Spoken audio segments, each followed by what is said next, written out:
जय गजानन, जय श्रीमन्नारायण, जय आदिशक्ति माता। दोस्तों, जेठ मास महात्म्य कथा अध्याय 11 तक श्रवण कर चुके हैं इस चैनल पर। आज आइए जेठ मास महात्म्य कथा अध्याय 12 को श्रवण करते हैं। दोस्तों, अध्यात्म, प्रतीक और व्यवहारिक फल।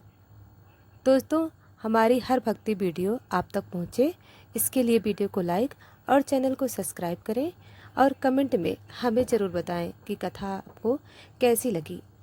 दोस्तों, इस अध्याय में तप और सेवा का संतुलन, आत्मशुद्धि का मार्ग। सूत जी इस अध्याय के भाग में कहते हैं कि केवल व्रत और उपवास करने से नहीं बल्कि सेवा और करुणा से आत्मा की शुद्धि होती है। कई लोग केवल मोक्ष के लिए व्रत करते हैं, परंतु यह अध्याय उन्हें परमार्थ की ओर ले जाता है। दोस्तों, यदि कोई व्यक्ति निर्जला एकादशी का व्रत रखता है लेकिन किसी प्यासे को जल नहीं देता तो उसका व्रत अधूरा है। इस अध्याय में परहित सरिस धर्म नहीं भाई की भावना स्पष्ट रूप से प्रकट होती है। सूत जी कहते हैं कि जल केवल भौतिक शरीर की तृषा को शांत नहीं करता, वह आत्मा की भी शांति का माध्यम है। जब आप किसी प्यासे को जल देते हो तो वह धन्यवाद कहता है, पर उस क्षण आपकी आत्मा कहती है, अब तू पवित्र हो गया। जलदान से जुड़ी एक उपकथा। एक साधक तप कर रहा था लेकिन ध्यान भटकता था। एक दिन उसने एक गाय को प्यास से व्याकुल देखा और उसे जल पिलाया। उसी क्षण उसकी साधना सिद्ध हो गई। तपस्या की कुंजी करुणा में है। यही इस कथा का सूत्र है।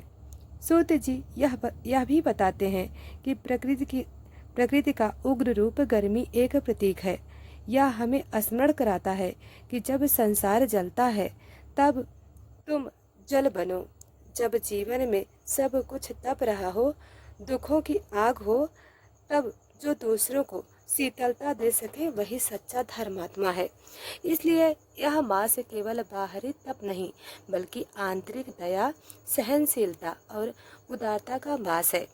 इस मास में दो तिथियां विशेष रूप से अध्याय 12 में वर्णित है। अपरा एकादशी, इस दिन जो मनुष्य व्रत रखता है, ब्राह्मण भोजन कराता है और जल का दान करता है, उसे अपार पुण्य प्राप्त होता है। यह एकादशी अज्ञान रूपी अंधकार को मिटाने वाली है। नंबर 2, गंगा दशहरा। गंगा पृथ्वी पर अवतरित हुई थी। इस दिन गंगा स्नान, दान और भागवत पाठ विशेष फलदायी होता है। सूत जी आगे कहते हैं कि जो इस दिन एक तुलसी पत्र भी गंगा में प्रवाहित करता है, उसे 100 अश्वमेघ यज्ञों का फल प्राप्त होता है। इस अध्याय में स्त्रियों के लिए भी निर्देश है। यदि कोई स्त्री ज्येष्ठ मास में अपने घर के आंगन में जल पात्र रखती है, पक्षियों को दाना देती है और पति की सेवा करती है, तो वह अगले जन्म में देवी रूप में जन्म लेती है। बट सावित्री व्रत विशेष रूप से स्त्रियों के लिए उल्लेखित है। सावित्री जैसी नारी ने यमराज को भी अपने दृढ़ संकल्प और पतिव्रता धर्म से झुका दिया। सूत जी आगे कहते हैं कि इस मास में किए गए पुण्य कर्म मृत्यु के पश्चात जीवात्मा के मार्ग को सरल बनाते हैं। जो व्यक्ति इस मास में दान, सेवा और तप करता है, उसकी मृत्यु प्रेत योनि में नहीं होती, बल्कि वह यमलोक के बिना द्वार पार करके विष्णु लोक को जाता है। एक कथा के अनुसार एक व्यापारी जो अत्यंत लोभी था, उसने अपने जीवन में कोई पुण्य नहीं किया, परंतु जेठ मास में अपनी पत्नी के आग्रह पर एक प्याऊ बनवाया और कुछ समय जल पिलाया। मृत्यु के पश्चात यमदूत उसे लेने आए, परंतु विष्णु के पार्षद उन्हें रोककर बोले, इसने तप्त मास में एक प्यासे को जल दिया था, अब यह हमारा है। सूत जी आगे कहते हैं कि स्वयं भगवान विष्णु ने कहा, जो मुझे पाना चाहता है वह ज्येष्ठ मास में दूसरों को राहत दे।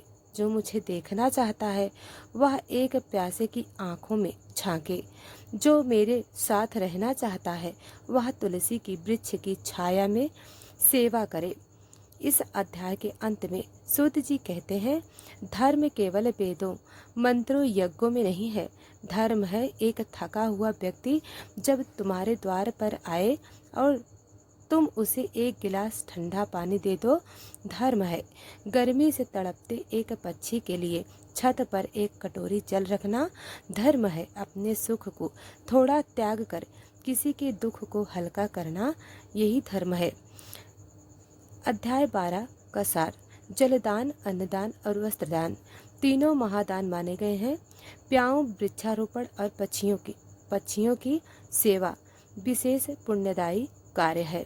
निर्जला एकादशी, बट सावित्री और गंगा दशहरा 3 विशेष पर्व हैं। मोक्ष और प्रेत योनि से मुक्ति इस मास में पुण्य कर्म करने से संभव है। दोस्तों, अब आइए एक और कथा श्रवण करते हैं। प्रेरक कथा। जल की एक बूंद ने बदल दिया भाग्य। पौराणिक समय में शिवदत्त नामक एक साधारण ब्राह्मण था। वह बड़ा निर्धन था, परंतु धार्मिक वृत्ति वाला था। उसने कभी कोई बड़ा दान नहीं किया।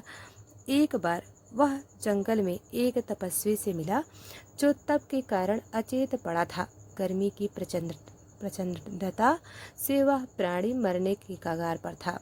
शिवदत्त ने अपनी कमंडल की बची हुई अंतिम बूंद जल उसके मुख में डाली। तपस्वी ने आंखें खोली, आशीर्वाद दिया, हे ब्राह्मण, तुमने मुझे जीवन दान दिया। यह जल नहीं, अमृत था। अब तुम मृत्यु के बाद बैकुंठ को जाओगे। यह कथा सूत जी इस अध्याय के अंत में सुनाते हैं, जिससे यह सिद्ध होता है कि सहज सेवा बिना अपेक्षा की करुणा ईश्वर के समक्ष सबसे बड़ा यज्ञ है। आज जब लोग एयर कंडीशनर में रहते हैं, गाड़ी में पानी की बोतलें रखते हैं, परंतु बाहर एक श्रमिक प्यासा मरता है, तो ज्येष्ठ मास का यह संदेश और भी महत्वपूर्ण हो जाता है। अपने घर के बाहर प्याऊ रखें, पक्षियों के लिए छत पर जल और दाना रखें। सार्वजनिक स्थलों पर पानी की टंकियां, शीतल जल स्टैंड या वाटर कूलर लगवाएं। धर्म का वास्तविक रूप अब मंदिरों से निकलकर मानवता की सेवा में जाना चाहिए। यही स्कंद पुराण का संदेश है। शास्त्रों में उल्लेखित प्रमाण मनुस्मृति या पापा सीताय जलम ददाति सा यज्ञ सहस्त्र फलम वाप्नोति। जो प्यासे को जल देता है वह 1000 यज्ञों का फल पाता है। अग्निहोत्राणि सर्वाणि तीर्थ स्नानानि चापि वै न क्षमन्ति जलस्यार्ध पिपासार्ताय दीयते। तप, यज्ञ, तीर्थ स्थान इन सब का एक अंश भी नहीं है उस जल के दान के जो प्यासे को दिया जाए। सूर्य की तपन ईश्वर की परीक्षा है। कौन दूसरे को शीतलता देगा? केवल द्रव्य नहीं, करुणा का प्रतीक है। वृक्ष त्याग का मूर्ति रूप है। फल, छाया, प्राणवायु बिना अपेक्षा देता है। प्याऊ अस्थाई धर्म केंद्र जहाँ मानव सेवा ईश्वर सेवा बन जाती है।